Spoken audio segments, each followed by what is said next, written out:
Welcome back to my channel. चलो India science पढ़ें। आज हम लोग पढ़ेंगे डिफेक्ट्स इन सॉलिड। आप लोगों को पता है कि सॉलिड के अंदर एटम्स का अरेंजमेंट होता है, और अगर एटम्स का अरेंजमेंट अपने आइडियल अरेंजमेंट से डेविएट हो जाए तो हम बोलते हैं कि सॉलिड में डिफेक्ट आ गए। मतलब जिस तरीके से एटम अरेंज होने चाहिए थे सॉलिड में, अगर वैसे अरेंज नहीं है तो हम क्या बोलेंगे, डिफेक्ट आ गए हैं सॉलिड में। अब ये डिफेक्ट किसी भी तरीके से आ सकते हैं, मे बी टेम्परेचर की वजह से आए हों, या फिर हो सकता है कि आपने बाहर से कोई इम्प्योरिटी ऐड की हो तो उसकी वजह से डिफेक्ट आए हों। सॉलिड्स में डिफेक्ट के दो टाइप देखने को मिलते हैं, पॉइंट डिफेक्ट और लाइन डिफेक्ट। पॉइंट डिफेक्ट वो होता है जिसमें किसी एटम का अरेंजमेंट डिस्टर्ब हो जाए, यानी अगर एटम अपनी जगह से डिसलोकेट हो जाए तो कौन सा डिफेक्ट, पॉइंट डिफेक्ट। तो पॉइंट डिफेक्ट वो होते हैं जिनमें किसी एटम का अरेंजमेंट डिस्टर्ब हो, और लाइन डिफेक्ट वो होते हैं जिनमें एंटायर रो ऑफ एटम की पूरी रो का ही अरेंजमेंट डिस्टर्ब हो जाए, तो उनको बोलेंगे लाइन डिफेक्ट। लेकिन हमारे सिलेबस में सिर्फ और सिर्फ पॉइंट डिफेक्ट है। पॉइंट डिफेक्ट होते हैं तीन टाइप के, स्टोकियोमेट्रिक डिफेक्ट्स, इम्प्योरिटी डिफेक्ट्स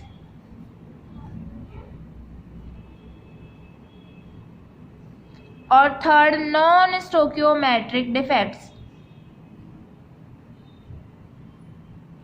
तो चलो सबसे पहले हम लोग डिस्कस करेंगे स्टोकियोमेट्रिक डिफेक्ट्स को।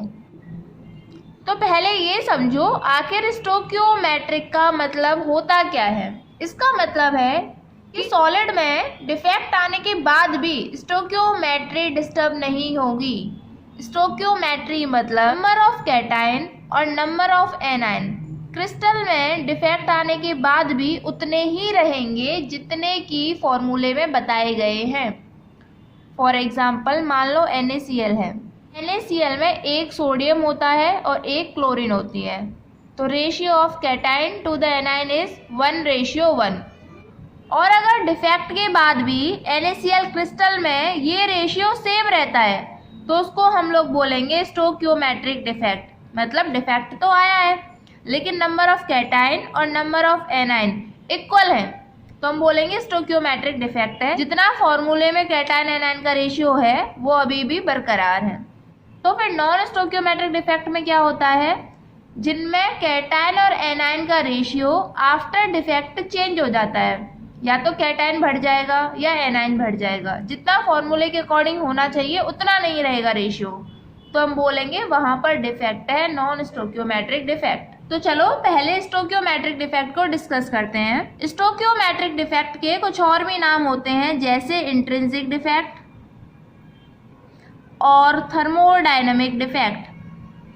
तो स्टोकियोमेट्रिक डिफेक्ट बेसिकली होता है दो टाइप का। पहला डिफेक्ट है वैकेंसी डिफेक्ट और दूसरा डिफेक्ट है इंटरस्टिशियल डिफेक्ट। तो देखो वैकेंसी डिफेक्ट में क्या होता है, कुछ एटम अपनी लैटिस साइट को छोड़ करके चले जाते हैं, यानी जहां पर एटम होना चाहिए था वहां पर अगर एटम नहीं है तो हम बोलेंगे कि डिफेक्ट कौन सा है, वैकेंसी डिफेक्ट। मान लो ये क्रिस्टल था पहले और डिफेक्ट आने के बाद में ये कुछ ऐसा हो गया, तो देखो अरेंज उसे ऐसे होना चाहिए था, लेकिन डिफेक्ट के बाद में यहाँ से एक एटम गायब है, वैकेंसी क्रिएट हो गई। इस डिफेक्ट को बोलेंगे वैकेंसी डिफेक्ट। और देखो इंटरस्टिशियल डिफेक्ट में क्या होता है कि ऐसा अरेंजमेंट होना चाहिए था लेकिन डिफेक्ट के बाद में कोई और एटम इसकी बीच वाली साइट, ये जो बीच वाली साइट होती है इनको बोलते हैं इंटरस्टिशियल साइट, यानी कोई एटम या मॉलिक्यूल इसकी बीच वाली साइट यानी इंटरस्टिशियल साइट पर आ जाता है तो डिफेक्ट होता है इंटरस्टिशियल डिफेक्ट। अच्छा, डिफेक्ट के बाद में अगर आपसे पूछे कि क्रिस्टल की डेंसिटी पर क्या इफेक्ट हुआ है तो आप लोग क्या बता दोगे, वैकेंसी डिफेक्ट में डेंसिटी डिक्रीज हुई होगी, ये एटम क्रिस्टल से चला गया। इंटरस्टिशियल डिफेक्ट में डेंसिटी इंक्रीज हुई होगी। तो ये क्वेश्चन पूछा जाता है, in which defect density of crystal increases, तो आपको बताना है इंटरस्टिशियल डिफेक्ट। वैकेंसी और इंटरस्टिशियल डिफेक्ट समझ में आया अच्छे से। तो अब हम लोग पढ़ने जा रहे हैं Schottky and Frenkel defect and these defects are very very important. इनमें से बोर्ड में क्वेश्चन पूछ ही लिया जाता है हर बार।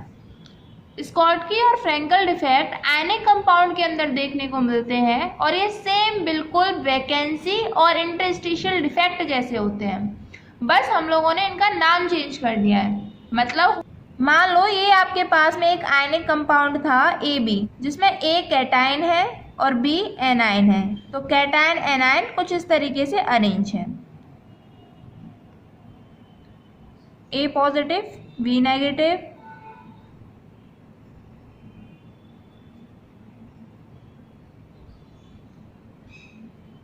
नेगेटिव है तो इसके पास में पॉजिटिव।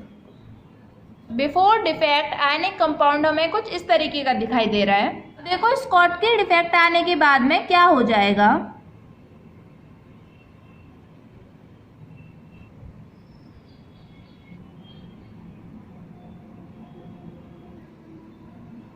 अब देखो स्कॉटकी डिफेक्ट आने के बाद में क्रिस्टल कैसे चेंज होगा।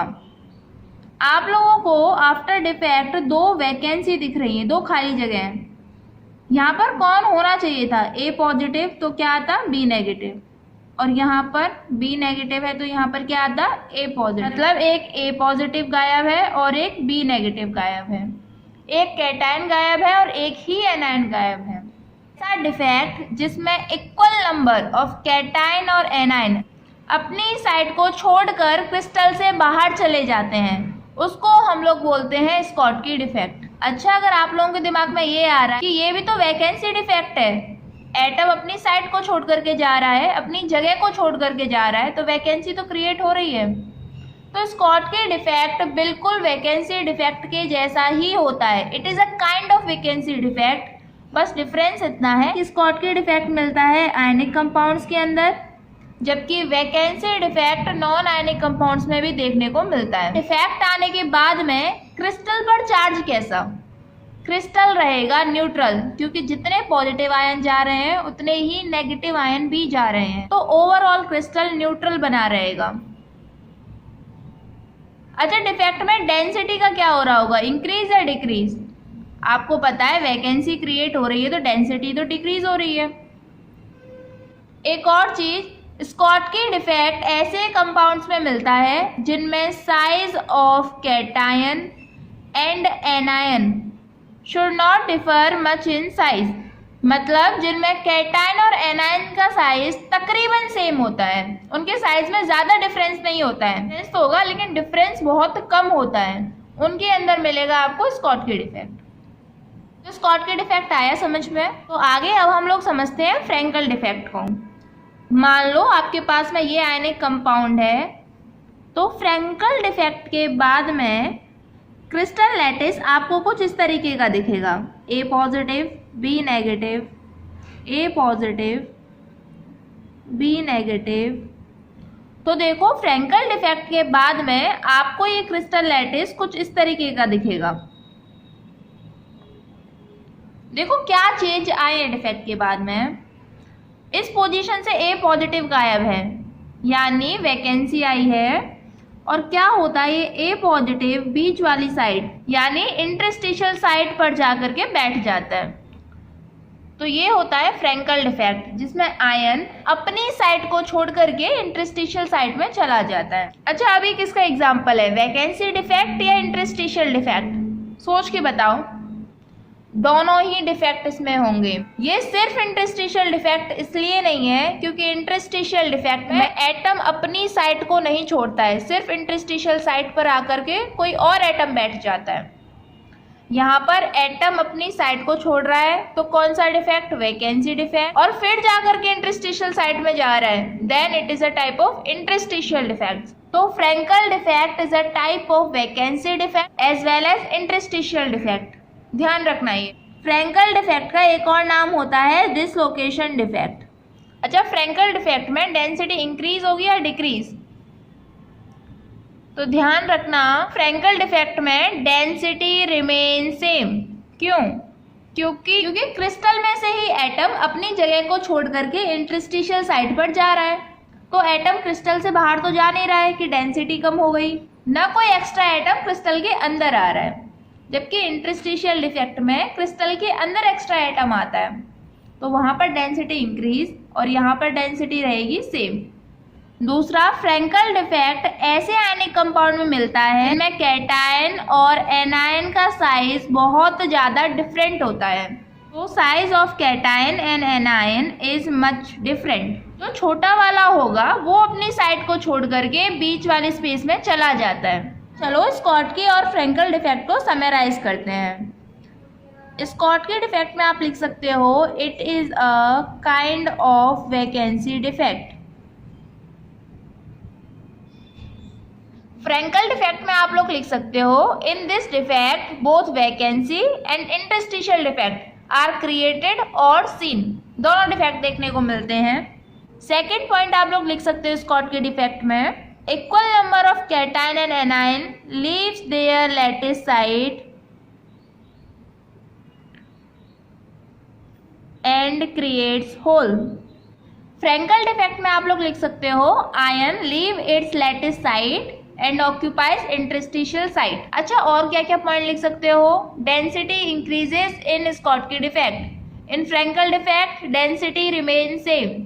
और आप लोग लिख सकते हो, Schottky defect is seen in those ionic compound in which size of cation and anion do not differ much in size, while in Frankel defect size of cation and anion is much different।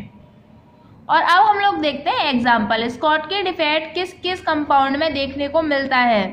तो ये हमें मिलता है NaCl मतलब sodium chloride में, CaCl मतलब caesium chloride में, KCl मतलब पोटेशियम क्लोराइड में, AgBr यानी silver bromide etcetera. Frenkel defect हमें देखने को मिलता है ZnS जिंक सल्फाइड में, AgCl सिल्वर क्लोराइड में, AgI सिल्वर आयोडाइड में and AgBr। This one is important. आप लोग देखो, AgBr is an example of Frenkel defect as well as Schottky defect. तो ये क्वेश्चन आता है पेपर में, ऐसा कौन सा कंपाउंड है जिसमें स्कॉटकी डिफेक्ट भी देखने को मिलता है और फ्रैंकल डिफेक्ट, तो आप बताओगे AgBr। इसमें दोनों डिफेक्ट देखने को मिलते हैं। तो स्कॉटकी और फ्रैंकल डिफेक्ट आप लोगों को अच्छे से समझ में आए। हम लोग पढ़ते हैं इम्प्योरिटी डिफेक्ट।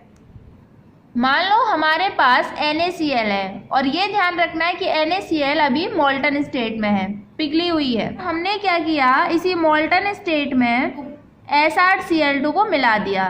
SrCl2 मतलब स्ट्रोंशियम क्लोराइड।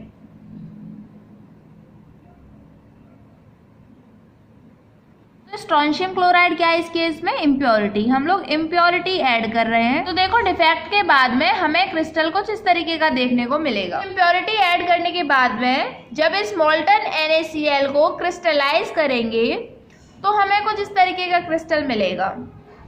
इसमें देखो, एक जगह तो खाली है, यहाँ पर होना क्या चाहिए था, Na पॉजिटिव, पर गायब है नहीं। और इस पोजीशन को ऑब्जर्व करो, यहाँ पर कौन आ गया, Sr+2 स्ट्रोंशियम कैटायन आ गया। मतलब इस क्रिस्टल में से 2 सोडियम तो बाहर हो गए, उनमें से एक की जगह पर स्ट्रोंशियम+2 आ गया है और एक जगह खाली है। तो ओवरऑल चार्ज कितना बाहर निकला था, 2 पॉजिटिव, और ओवरऑल चार्ज कितना एंटर किया है, 2 पॉजिटिव।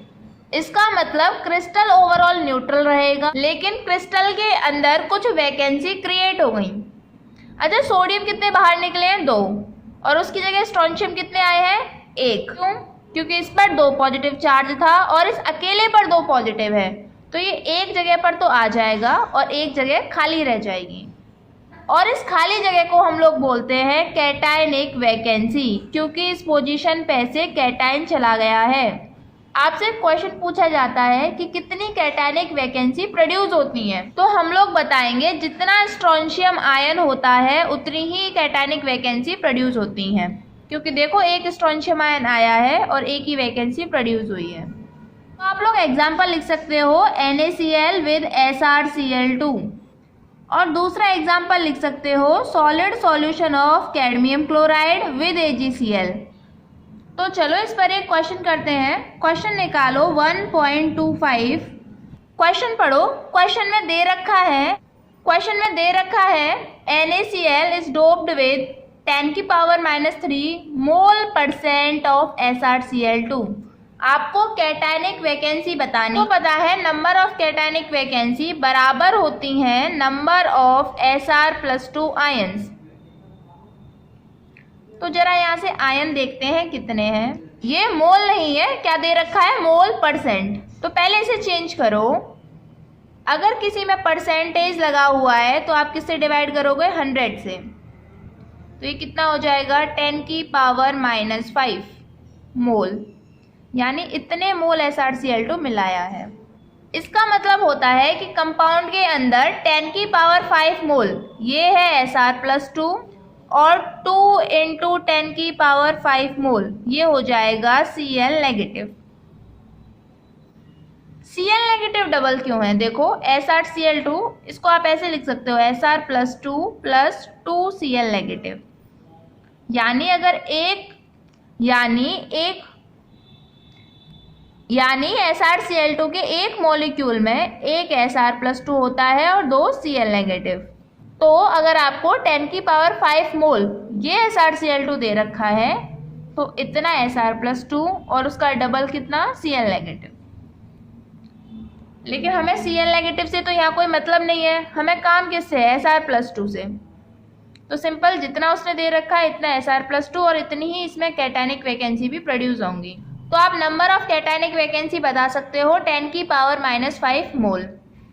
और अगर इसको नंबर में बताना हो तो एक मोल के अंदर हमें पता है होते हैं 6.022 × 10⁻23 पार्टिकल्स, और आप लोग 10⁵ मोल के अंदर भी नंबर ऑफ पार्टिकल्स बता सकते हो। तो ये क्या आ गई आपकी कैटायनिक वैकेंसी। तो इम्प्योरिटी डिफेक्ट के बाद में अब हम लोग पढ़ने वाले हैं नॉन स्टोइकियोमेट्रिक डिफेक्ट्स।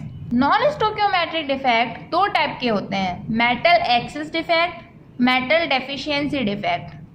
तो चलो सबसे पहले पढ़ते हैं metal excess defect due to anionic vacancy. ये डिफेक्ट जनरली हमें उन कंपाउंड्स के अंदर देखने को मिलता है जिनमें स्कॉटकी डिफेक्ट होने के चांस ज़्यादा हैं, यानी ऐसे कंपाउंड्स जिनमें कैटायन और एनायन के साइज में ज़्यादा डिफरेंस नहीं होता, उनमें मिलता है metal excess defect due to anionic vacancy. चलो इसको हम लोग एक एग्जांपल से समझते हैं। मान लो आपके पास में NaCl कंपाउंड है,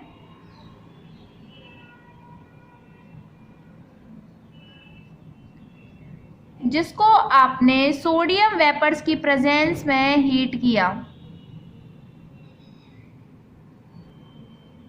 ये क्या कर रहे हैं हम लोग, हीट प्रोवाइड कर रहे हैं।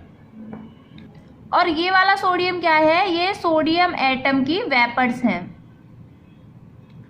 तो जब भी हम NaCl को हीट करते हैं इन the presence of sodium vapour, तो इस क्रिस्टल में से क्लोरीन नेगेटिव बाहर निकल जाता है और ये सोडियम वेपर के साथ में कंबाइन हो जाता है। अब Cl नेगेटिव सोडियम के साथ में तो कंबाइन होगा नहीं, ये कंबाइन होता है Na पॉजिटिव आयन। तो ये जो वेपर वाला सोडियम है ये अपना एक इलेक्ट्रॉन लूज कर देता है और खुद बन जाता है Na पॉजिटिव कैटायन। अब इस Na पॉजिटिव के साथ में Cl नेगेटिव मिलेगा और क्या बना लेगा, NaCl। दोबारा से देखो, हम लोगों ने NaCl को हीट किया, इसमें से क्लोरीन निकला और सोडियम वेपर के साथ में कंबाइन हो गया, और सोडियम ने क्या किया है, अपना एक इलेक्ट्रॉन लूज कर दिया है। अच्छा, जब क्लोरीन बाहर निकला होगा तो उसकी जगह खाली भी हो गई होगी, और ये जो आपका इलेक्ट्रॉन निकला सोडियम से ये क्या करता है, इसी एनायनिक साइड पर आ जाता है, एनायन वाली जगह पर इलेक्ट्रॉन आ जाता है, और इसी अनपेयर्ड इलेक्ट्रॉन की वजह से क्रिस्टल में हमें कलर देखने को मिलता है। आप लोगों ने क्लास 11th में पढ़ा है कि अगर कोई अनपेयर्ड इलेक्ट्रॉन होता है तो वो एनर्जी को एब्जॉर्ब कर लेता है और एक्साइटेड स्टेट में चला जाता है, और जब एक्साइटेड स्टेट में से वापस अपनी नॉर्मल स्टेट में आएगा तो कलर रिलीज करेगा। मतलब मान लो ये एटम की शेल्स हैं, ये आपका अनपेयर्ड इलेक्ट्रॉन है, आपने इसको लाइट एनर्जी दी तो ये इस एनर्जी को एब्जॉर्ब कर लेगा और एक्साइटेड स्टेट में चला जाएगा, और हमें पता है यहाँ पर ये होता है अनस्टेबल, तो ये दोबारा से अपनी नॉर्मल स्टेट में जब आएगा तो जितनी एनर्जी इसने एब्जॉर्ब करी थी उतनी ही एनर्जी ये बाहर भी रिलीज कर देता है। तो आपको इसमें ध्यान क्या रखना है कि ये जो अनपेयर्ड इलेक्ट्रॉन जिसने एनायनिक साइट ऑक्यूपाई करी है, कलर आता है इसकी वजह से, और इसीलिए इसको हम लोग बोलते हैं एफ सेंटर। एफ का मतलब होता है फार बेंजेंटर। ये एक जर्मन वर्ड है और इसका मतलब होता है जर्मन में कलर। एफ सेंटर क्यों बोल रहे हैं? क्योंकि इसकी वजह से कलर आ रहा है। ये डिफेक्ट आपको NaCl में देखने को मिलता है और इसमें एफ सेंटर की वजह से कलर आ जाता है येलो। और ये डिफेक्ट आपको लिथियम क्लोराइड में देखने को मिलता है, वहाँ पर कलर आ जाता है पिंक। इसके अलावा ये आपको KCl में देखने को मिलता है, पोटेशियम क्लोराइड, यहाँ पर कलर आ जाता है वॉयलेट। तो आप metal excess defect due to anionic vacancy को कैसे बता सकते हो कि जब भी हम किसी एल्कली हैलाइड को हीट करते हैं। एल्कली हैलाइड क्या होती हैं? हैलाइड हेलोजन से आया है। हेलोजन कौन होते हैं? जो ग्रुप 17 के एलिमेंट्स होते हैं, जैसे fluorine, chlorine, bromine, iodine, these are halogens. तो एक हेलोजन एटम होगा। और एल्कली किसे बोलते हैं? ग्रुप फर्स्ट के एलिमेंट को, सोडियम, पोटेशियम, लिथियम, इन सबको।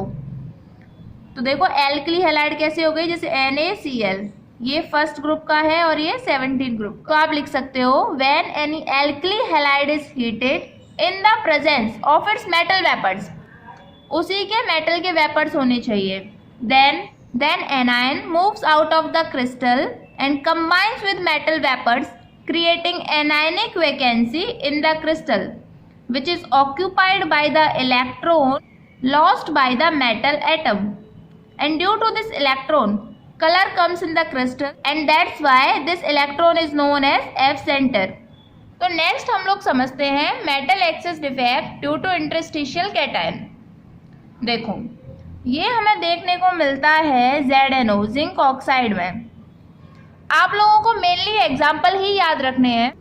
मान लो हमारे पास ये ZnO का क्रिस्टल है और किसी भी तरीके से इसमें कुछ एक्स्ट्रा जिंक इंटरस्टिशियल साइड पर आ जाता है, लेकिन अब क्योंकि क्रिस्टल पर एक्स्ट्रा कैटायन है, पॉजिटिव चार्ज ज़्यादा हो गया है, तो ओवरऑल क्रिस्टल हमेशा न्यूट्रल ही रहेगा। इसको बैलेंस करने के लिए आस पड़ोस वाली इंटरस्टिशियल साइट में कुछ इलेक्ट्रॉन आ जाते हैं।